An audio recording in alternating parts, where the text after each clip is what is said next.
Panginoon, salamat sa araw na ito.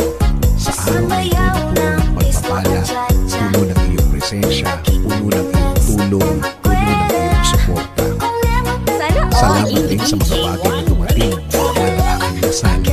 Dahil ang pagpapala ninyong ito ay malawak at marami ang matutulungan. Hindi lang ang aking sarili, kasama na ang aking mga mahal sa buhay.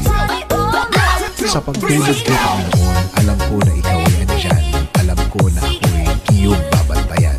Na bahagi ako ng pagmamahal mo at proteksyon na magiging mahimbing ang aking tulog.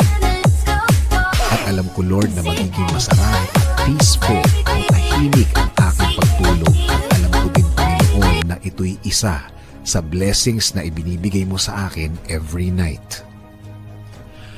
Sa aking pagtulog, Panginoon, ibinibigay ko ang lahat ng aking problema.